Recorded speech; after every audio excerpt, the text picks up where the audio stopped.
நன்றி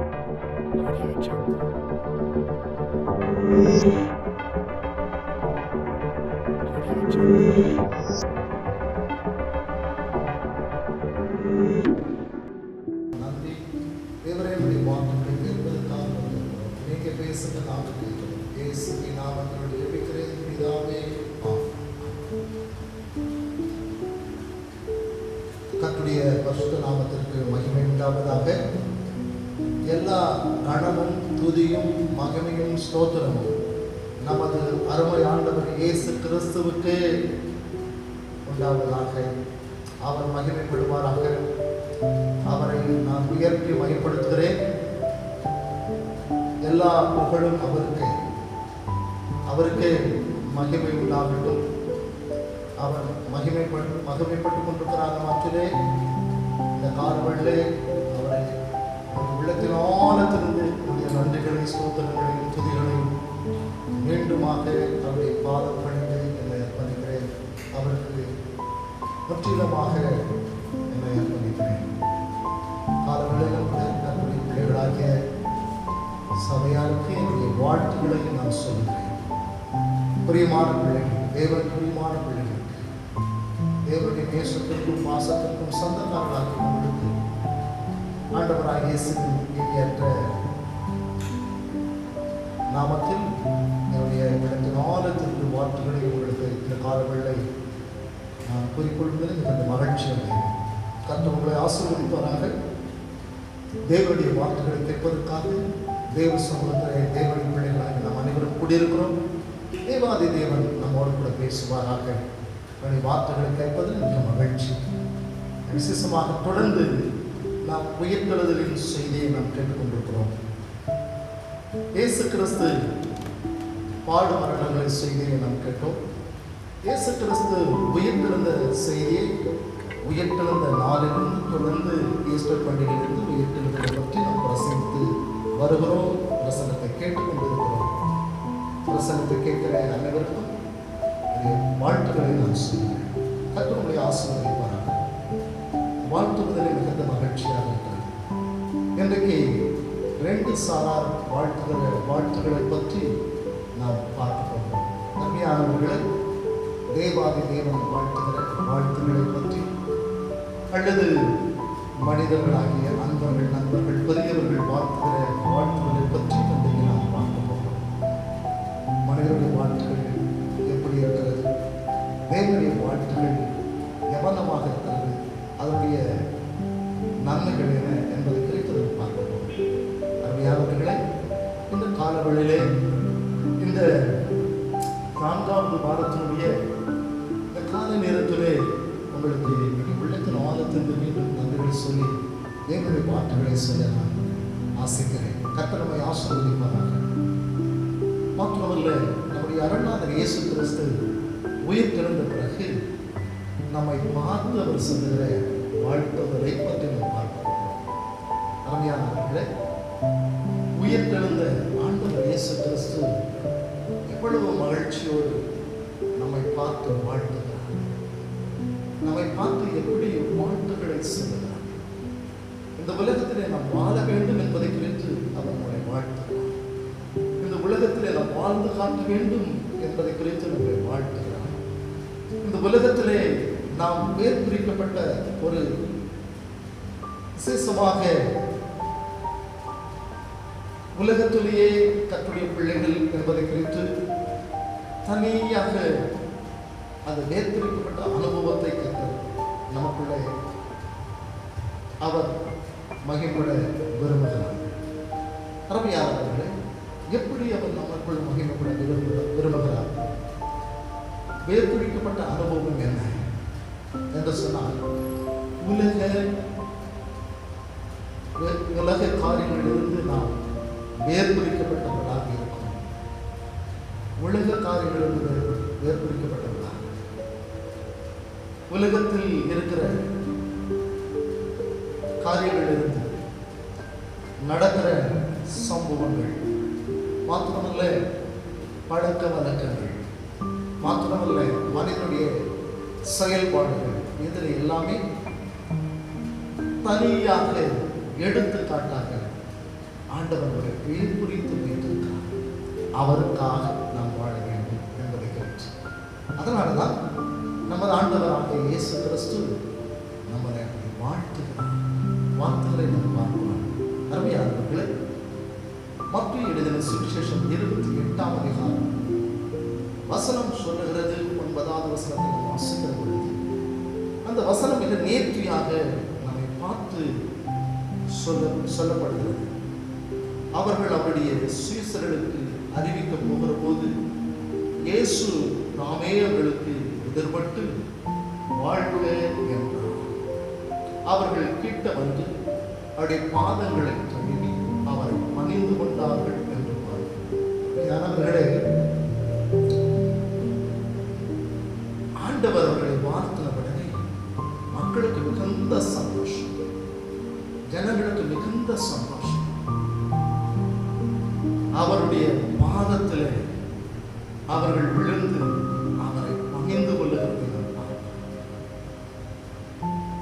மனிதனுடைய காலில் விழுவதற்கும் ஆண்டவருடைய காலில் விழுவதற்கும் வித்தியாசம் இருக்கு.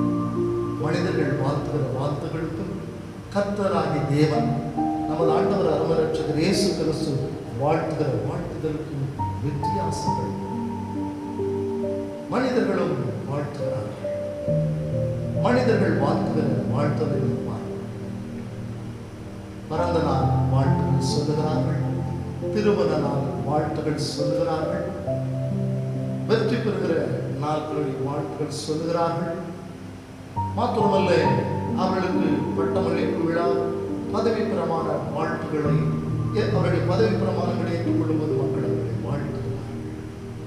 அருமையானவர்களே, இன்றைக்கும் கூட பிறந்த நாள் காணுகிற பிள்ளைகளோட திருச்சபை உண்டு. நேற்றும் பிறந்த நாள் கண்ட அருமையான பிள்ளைகள் உண்டு. அவர்களை நாம் வாழ்த்தினோம் மனதார. தேவனும் அவர்களை வாழ்த்தினார். இன்றைக்கும் திருச்சபை மக்களை ஆண்டவராக இயேசு கிறிஸ்துவின் நாமத்தினாலே நாங்கள் வாழ்த்துகிறோம். ஆண்டவர் தாமே உங்களை ஆசீர்வதிப்பாராக. அருமையானவர்களே, மனிதர்கள் வாழ்த்துகள் எப்படி இருக்கிறது என்பதை குறித்து முதலாவது நாம் பார்க்க போகிறோம். அருமையானவர்களே, மனிதர்கள் நம்மை வாழ்த்தி பிறகு என்ன செய்கிறார்கள்? ஒருவேளை வாழ்த்துவார்கள், உடனே நம்மை சபிப்பார்கள். கொஞ்ச நாளுக்கு பற்றி பிறந்த நாள் மற்றும் திருமண நாள் மாத்திரமல்ல, விசேஷமாக அவருடைய வெற்றி பெறுகிற நாள், பதவி பிரமாணம், அது பட்டமளிப்பு விழா, அந்த நாளிலே வாழ்த்துவார்கள். அந்த நாள் பிறகு ஆனவுடனே அவர்களை பார்த்து சொல்லுவார்கள், சபிப்பார்கள். இதுதான் மனிதனுடைய இயல்பு தன்மைகளை காண்பிக்கிறது. மனிதனுடைய வாழ்த்துக்களை வேதத்தை நாம் பார்க்க போகிறோம். மார்க்கு சுவிசேஷம் 15ஆம் அதிகாரம் 18வது வசனத்திலே பார்க்கிற பொழுது, யூதருடைய ராஜாவை வாழ்க என்று அவரை வாழ்த்தி என்று சொல்லப்பட்டுள்ளது. இயேசு கிறிஸ்துவை முதலாவது இந்த ஜனங்கள், மனிதர்கள் வாழ்த்துகிறார்கள். யூதருடைய ராஜாவே என்று வாழ்த்துகிறார்கள். அவர் உலகத்தின் ராஜா என்பதை குறித்து மக்களுக்கு புரியவில்லை. இயேசு கிறிஸ்து பரலோகத்திற்கும் ராஜாவாக இருக்கிறார், பூலோகத்திற்கும் ராஜாவாக இருக்கிறார். தனிப்பட்ட ஒரு மனிதனுக்கு மட்டும் அவர் ராஜா அல்ல.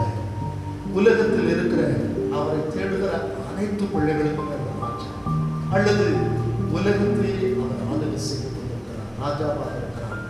அருமையானவர்களே, அவரை யூதருடைய ராஜாவை என்று சொல்லி வாழ்த்தி அவரை வாழ்த்தினார்கள் என்று பார்க்கிறோம். அவர் வாழ்த்தின பிறகு என்ன செய்கிறார்கள்? அவரை சிரசில் கோலால் அடித்து அவர் மேல் துப்பி முழங்கால் படித்து அவரை வணங்கினார்கள் என்று பார்க்கிறோம்.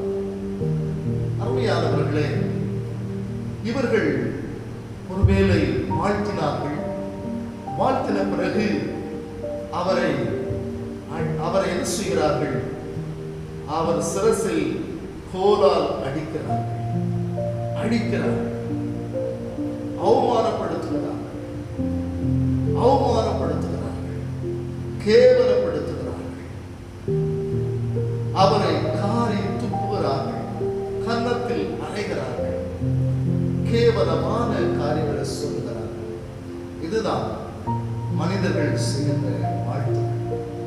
முதல்ல வாழ்த்துவார்கள், பிறகு அவர்கள் சபிப்பார்கள். முதல்ல வாழ்க என்று சொல்லுவார்கள், பிறகு ஒலிகை என்று சொல்லுவார்கள்.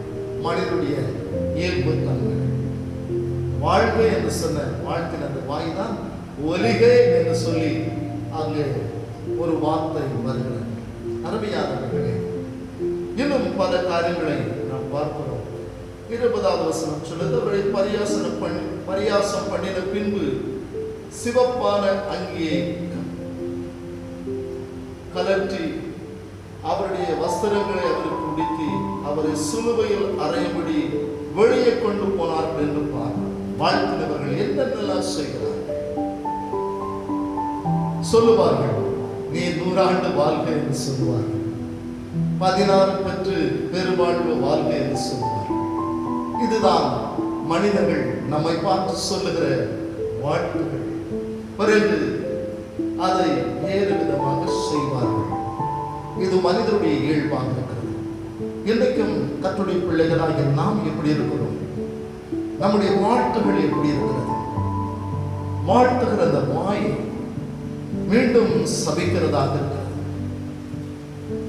வேதம் சொல்லுகிறது, உன் சத்துருவை சுனேதி என்று சொல்லுகிறார். உன்னை சபிக்கிறவர்களை நீ ஆசீர்வதி என்று சொல்லுகிறார். அருமையானவர்களே, மனித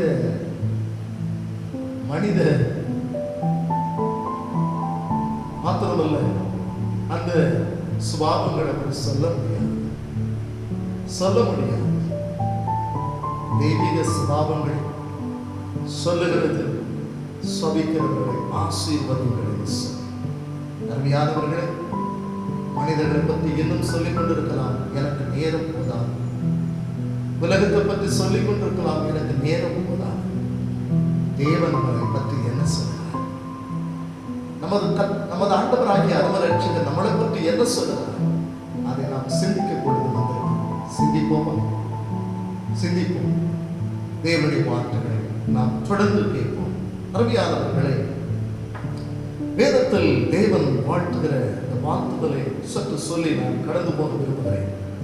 தேவன் எப்படி நம்மளை வாழ்த்துகிறார்? அவருடைய வாழ்த்துதல் எப்படி இருக்கிறது?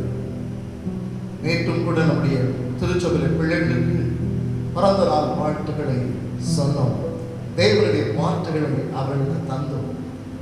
தேவனுடைய நாமத்தினால் அவர்களை ஆசீர்வதித்தோம். திருச்சபை மக்களாக சேர்ந்தோம். ரவியாளர்களை எல்லாரும் வர முடியாவிட்டால் பக்கத்தில் உள்ள பிள்ளைகள் வந்து வாழ்த்தினார்கள். ஆண்டவருக்கு அதிகமாக நன்றி சொல்கிறேன். தேவனை துதிக்கிறேன். கர்த்தருடைய வார்த்தைகளை கேட்பது மிக்க மகிழ்ச்சியாக இருக்கிறது. எனக்கு உங்களுக்கு எப்படி இருக்கிறது என்பதை குறித்து எனக்கு தெரியாது. அருமையானவர்களை, வேதத்திலே பார்க்கும் பொழுது தேவன் அவர்களை வாழ்த்திக் கொண்டே இருக்கிறார். நீதிமொழிகளின் புஸ்தகம் 3ஆம் அதிகாரம் 2ஆம் வசனம் சொல்லுகிறது, அவர்கள் அதற்கு நீடித்த நாட்களையும் தீர்க்க ஆயுசையும் சமாதானத்தையும் பெருக பண்ணும் என்று சொல்லி தேவன் நம்மை வாழ்த்துகிறார். தேவன் நம்மளை வாழ்த்துகிறார். நம்முடைய வாழ்த்துக்களை பாருங்கள் எப்படி இருக்கிறது என்று சொல்லி உயிர்த்தெழுந்த உடனே சொன்னார், வாழ்க என்று சொன்னார், வாழ்க என்று சொன்னார். வாழ்ந்து இந்த உலகத்திலே நாம் அழுகி பெருக விருத்தியாக வேண்டும் என்று ஆண்டவர் 3ஆம் 4ஆம் தலைமுறையாக நாம் வாழ்ந்து காட்ட வேண்டும் என்று அவர் விரும்பி அந்த வார்த்தைகள் சொன்னார். வேதமும் அப்படிதான் சொன்னார். நீடித்த நாட்களையும் தீர்க்க ஆயுசையும் சமாதானத்தையும் பெருக பண்ணும் ஆண்டவர் நம்முடைய ஐசு நாட்களை அப்படி வாழ்த்தி பெருக பண்ண வாழ்த்துகிறார். ஐசு நாட்கள் மாத்திரம் நம்முடைய கையிட்டு செல்கின்ற வேலைகள் எல்லாம் ஆசீர்வதிக்க வேண்டும் என்று விரும்புகிறார். மாத்திரமல்ல, படிப்பு, வேலை வாய்ப்பு, குழந்தைகள், மாத்திரமல்ல, பல விதமான செல்வங்கள் பெற வேண்டும் என்று விரும்புகிறார். வேதம் சொல்லுகிறது, நீதிமொழிகள் புஸ்தகத்திலே வாசிக்கிறோம், கர்த்தருடைய ஆசீர்வாதம் ஐஸ்வர்யத்தின் காரணம் என்று வாழ்த்துகிறார். தேவனுடைய பிள்ளைகளே, நீதிமொழிகளின் புஸ்தகம் 9ஆம் அதிகாரம் 11வது வசனம் சொல்லுகிறது, என்னாலே உன் நாட்கள் பெருகும், உன் ஆயுசின் வருஷங்கள் விருத்தியாகும் என்று வேதம் சொல்லுகிறது. ஆதியாகம புஸ்தகத்தில் வாசிக்கிற பொழுது அங்கே எழுதப்பட்டிருக்கிற வசனங்களை நாம் பார்க்கிறோம். அங்கே எப்படி தேவனுடைய பிள்ளைகளை தேவன் ஆசீர்வதிக்கிறார் என்பதை குறித்து வேதாகமத்திலிருந்து மிக தெளிவாக நாம் பார்க்க முடியும். ஆதியாகமம் 24ஆம் அதிகாரம் 60வது வசனம் சொல்லுகிறது. அந்த வசனத்தை வாசிக்கும் போது மிக்க மகிழ்ச்சியாக இருக்கிறது. அவருடைய வாழ்த்துக்களை பாருங்கள். ஆதியாகமம் 24ஆம் அதிகாரம் 60வது வசனம் சொல்லுகிறது, ரெபெக்காளை வாழ்த்தி, எங்கள் சகோதரியை நீ கோடா கோடியாக பெருகுவாயாக, உன் சந்ததியார் தங்கள் மகனுடைய வாசலை சுதந்திரித்துக் கொள்வார்கள் என்று ஆசீர்வதிக்கிறார். தேவனுடைய வாழ்த்துகள் பாருங்கள். நாம் கோடா கோடியாக பெருக வேண்டும் என்று ஆண்டவர், நாம் கோடா கோடியாக பெருக வேண்டும் என்று விரும்புகிறார். ஒன்னல்ல, ரெண்டல்ல, கோடிக்கணக்கில் குரோசன் கணக்கில் நாம் ஆசீர்வாதமாக இருக்க வேண்டும் என்று தேவன் விரும்புகிறார். அவருடைய விருப்பம் பாருங்கள், அவருடைய சித்தம் பாருங்கள், அவருக்கு எப்படி நாம் இருக்க வேண்டும் என்று அவர் பிரியமாக இருக்கிறார் என்பதை குறித்து பாருங்கள். அவையானவர்களே, தேவனுடைய வாழ்த்துக்களை கேட்கும்போது மிக்க மகிழ்ச்சியாக இருக்கிறது. நீங்களும் நானும் கோடா கோடியாக பெருக வேண்டும் என்று ஆண்டவர் விரும்பி நம்மளை வாழ்த்துகிறார். அவருடைய வாழ்த்துதலை கேட்கும்போது மிக்க மகிழ்ச்சியாக இருக்கிறது, மிகுந்த சந்தோஷமாக இருக்கிறது. அருமையான தேவனுடைய பிள்ளைகள், இன்றைக்கும் நீங்களும் நானும் 1, 2 அல்ல, கோடா கோடியாக. பெரியவர்கள் சொல்லுவார்கள், 16 பெற்று பெருவாழ்வு வாழ்வாயாக என்று சொல்லி. அருமையான தேவனுடைய பிள்ளைகளே, 16 என்று சொல்லும்போது சங்கீதம் 91ஆம் அதிகாரத்திலே அந்த 16 ஆசீர்வாதங்களை தேவன் நம்மளை வாழ்த்துகிற வாழ்த்துக்களை நாம் அங்கே பார்க்கிறோம். அதுதான் தேவன் கொடுக்கிற ஆசீர்வாதம், அதுதான் தேவன் நம்மளை ஆசீர்வதிக்கிற ஆசீர்வாதம், வாழ்த்துகிற வாழ்த்துக்கள். ஒருவேளை தேவன் வாழ்த்துகிற வாழ்த்துக்கள் இந்த உலகம் இருக்கிற வரைக்கும் அது நம்ம தொடரும். ஒருவேளை இந்த உலகம் ஒருவேளை முடிவிருக்கலாம், பரலோகத்திலும் அவருடைய வார்த்தைகள் தொடர்ந்து கொண்டே இருக்கும்.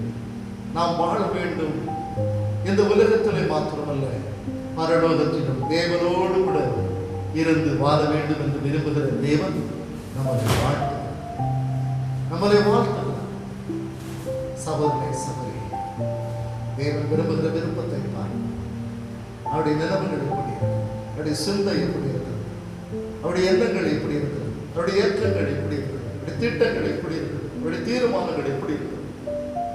யாராவது நம்மளை ஒரு காரியத்தை சொல்லி நமக்கு ஏதாவது ஒரு பிரச்சனைகளை உருவாக்கி விட்டால், செய்து விட்டால், நம்முடைய வாயிலிருந்து எப்படியெல்லாம் வரும் என்பது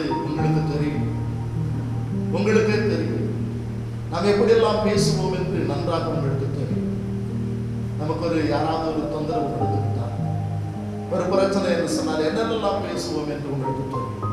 ஆனால் நமது ஆண்டவருக்கு எத்தனையோ தொந்தரவு, எவ்வளவோ பிரச்சனை, எவ்வளவோ போராட்டம், எத்தனையோ அவமானங்கள், காரியெல்லாம் முகத்தில் துப்புகிறார்கள், கன்னத்தில் ஓங்கி அரைக்கிறார்கள், சிரசின் மேல் அடிக்கிறார்கள், சிரசில மண்முடி வைத்து அடிக்கிறார்கள், கல்வார சுவரிலே 2 கைகளையும் வைத்து அடிக்கிறார்கள், 2 கால்களையும் சேர்த்து அடிக்கிறார்கள். ஈட்டினாலே ஒரு மிகப்பெரிய பலமான ஒரு ஈட்டி எடுத்து இருதயத்தில் குத்துகிறார்கள். குவியாதவர்களை மாத்திரமல்ல, அங்கமெல்லாம் காயங்கள், ஒரே ரத்தங்கள் சொட்டிக் கொண்டிருக்கிறது. வேதம் சொல்லுகிறது, அவருடைய முகம் அந்த கீழாக இருந்தது என்று என்று சொல்லி, பார்க்க முடியாத ஒரு சூழ்நிலையில் இருந்தது என்று சொல்லி, அழகில்லாத ஒரு முகமாக இருந்தது என்று சொல்லி, அழகான புன்னகை முகத்தை மனிதர்கள் புண்ணாக்கி வைத்து விட்டார்கள். முகமெல்லாம் இரத்த காயங்கள், சரீரமெல்லாம் இரத்த காயங்கள். ஏசாயா 53ஆம் அதிகாரம் அவரை பற்றி பாடு மரணங்களை பற்றி மிக்க தெளிவாக சொல்கிறார். அப்படிப்பட்ட ஒரு சூழலில் வந்த ஆண்டவர் அவரை கல்லறையில் வைத்து அடைக்கிறார்கள், கல்லுக்கு முத்திரை போடுகிறார்கள். அந்த வேளையிலும் கூட ஆண்டவருடைய மனம் மக்களை ஆசீர்வதிக்க வேண்டும் என்பதே, ஆசீர்வதிக்க வேண்டும் என்பதே, மன்னிக்க வேண்டும் என்பதே, மறுவாழ்வு கொடுக்க வேண்டும் என்பதே. என்றைக்கும் ஆண்டவர் இன்றைக்கு நமக்கு மறுவாழ்வு கொடுத்து கொண்டிருக்கிறார், மறுவாழ்வு தந்து கொண்டே இருக்கிறார், ஆயுசு நாட்களை கூட்டிக் கொண்டே இருக்கிறார், ஆயுசு நாட்களை கொடுத்து கொண்டே இருக்கிறார். ஆயுசு நாட்களை கொடுத்து இந்த உலகத்திலே நாம் இந்த உலகத்திலே ஆண்டவருடைய திட்டத்தின்படி வாழ வேண்டும் என்று விரும்பி தேவன் நம்மளை வாழ்த்துகிறார், வாழ்த்துகிறார், வாழ்த்துகிறார். என் சகோதரி, நீ கோடா கோடியாக பெருகுவாயாக. என் பிள்ளைகளே, நீங்கள் கோடா கோடியாக பெருகுவீர்களாக, வளருவீர்களாக, விருத்தியாவீர்களாக என்று சொல்லி ஆண்டவர் நம்மை வாழ்த்துகிறார். உடைய வாழ்த்துக்களை கேட்க அருமையான தேவனுடைய பிள்ளைகளை வந்திருக்கிறீர்கள். இந்த வாழ்த்துகள் உங்களுக்கும், உங்களுடைய குடும்பத்திற்கும், உங்களுடைய பிள்ளைகளுக்கும், ஒருவேளை ஆண்டவருடைய வார்த்தைகளை விசுவாசிக்கிற அனைவருக்கும் தேவனுடைய வாழ்த்துகள் சொந்தமாக, சுதந்திரமாக, நிரந்தரமாக அது மாறுமே என்பது குறித்து சந்தேகமில்லை, சந்தேகமில்லை. அருமையான தேவனுடைய பிள்ளைகள், இந்த காலவெளியிலும் கூட ஆண்டவராகிய இயேசு கிறிஸ்துவின் நாமத்தினாலே மனதார ஜெயம் பெற்று சமாதான திருச்சபையிலிருந்து உங்களை நாங்கள் வாழ்த்துகிறோம். ஆண்டவர்களை ஆசீர்வதிப்பாராக, ஆசீர்வதிப்பீராக, ஆசீர்வாதத்தின் பிள்ளைகளாக மாறுவீர்களாக. இந்த உலகத்திலே ஆசீர்வாதங்கள் என்று சொன்னால் ஆசீர்வதிப்பார்கள். ஒருவேளை எல்லாம் பற்றி போய்விடும், வறண்டு போய்விடும், நின்று போய்விடும். ஓடுகிற கங்கை, யமுனா, காவேரி மாத்திரமல்ல, ஆறுகள் மாத்திரமல்ல, கடல், ஏரிகள், குளங்கள் ஒருவேளை வற்றி போய்விடும். ஆனால் தேவனுடைய ஆசீர்வாதம் எப்போதுமே வற்றாத ஜீவ நதியாக நமக்குள் இருந்து ஓடும் என்று வேதம் சொல்லுது. ஆண்டவர் கொடுக்கிற ஆசீர்வாதங்கள் வற்றாத, வற்றாத ஆசீர்வாதங்கள். அது வாழ்த்துகிற வாழ்த்துகள் நம் சிரசின் மேல் இறங்கி நம்முடைய சரீரம், நம்முடைய குடும்பத்துக்குள் நிலைத்து நிற்கும், நிலைத்து நிற்கும். அதுதான் தேவனுடைய ஆசீர்வாதம். தேவன் ஆசீர்வதிக்கிறவராக இருக்கிறார், சபிக்கின்றவராக அல்ல, வெறுக்கின்றவராக அல்ல, ஒதுக்கின்றவராக அல்ல. வெறுக்கப்பட்டவர்கள், ஒதுக்கப்பட்டவர்கள், தள்ளப்பட்டவர்கள் எல்லாத்தையும் ஆண்டவர் சேர்த்துக் கொள்ளுகிறவராக இருக்கிறார். பாவிகளை நேசிக்கிறவராக இருக்கிறார், அவர்களையும் நேசித்து அவர்களையும் வாழ்த்துகிறார். அருமையான தேவனுடைய பிள்ளைகள், இந்த வாழ்த்துக்களை பெற்ற அருமையான மரியாள் ஒரு பாவிதான். அவரிடத்திலிருந்து 7 பிசாசுகளை திறந்தார். அவருடைய குணநலங்கள் எல்லாம் மாறுபட்டதாக இருந்தது. ஆனால் பிசாசுகள் போன பிறகு குணநலங்கள் எல்லாம் மாறினது. தேவனுடைய வாழ்த்துகளுக்கு சொந்தக்காரர்களாக மாறினார்கள். இன்றைக்கும் நம்முடைய குணநலங்களை மாற்றி தேவனுடைய ஆசீர்வாதங்களுக்கு சொந்தக்காரர்களாக உங்களையும் என்னையும் மாற்ற தேவன் விரும்புகிறார். தேவனுடைய கருத்துரை நம்முடைய ஒப்பு கொடுப்போம், அர்ப்பணிப்போம், ஜெபிப்போம். மகா பரிசுத்தமுள்ள பிதாவே, இந்த காலவேளை எங்களோடு கூட பேசிக் கொண்டிருந்தது உங்களுக்கு ரொம்ப நன்றி. உங்களுடைய வார்த்தைகளை நாங்கள் கேட்டிருக்கோம், கேட்ட வார்த்தைகளுக்காக நாங்கள் ஸ்தோத்திரிக்கிறோம். உங்களுடைய வார்த்தைகள் இப்போ மாத்திரமல்ல, இந்த உலகத்தில் மாத்திரமல்ல, மறுமையிலும் பரலோகத்திலும் அது நீடித்து நிலைத்திருக்குமே. அது ஆசீர்வாதமாக எப்போதும் எங்கள் மேல் ஆண்டவரை தங்கியிருக்குமே, தங்கி தாவரித்து தரித்திருக்குமே. தேவரே, நம்முடைய கரத்தில் எங்களை ஒப்பு கொடுக்கிறோம். ராஜாவை பொருட்படுத்திக் கொண்டு ஆசீர்வதிக்கிறார். நம்முடைய வார்த்தைகளை கேட்ட அனைத்து பிள்ளைகள், கேட்டுக்கொண்டிருக்கிற அனைத்து பிள்ளைகள் இந்த அதிகாலைகளில் நாங்கள் வாழ்த்துகிறோம், ஆசீர்வதிக்கிறோம். உம்முடைய மாறாத பிரசனம் உம்முடைய பிள்ளைகள் மேல் இருக்கட்டும். இயேசு கிறிஸ்துவின் நாமத்தில் ஒப்புக்கொடுத்து ஜெபிக்கிறேன். ஜெபம் கேளும் நல்ல பிதாவே. ஆமென், ஆமென், ஆமென். God bless you. கர்த்தர் கிறிஸ்துவ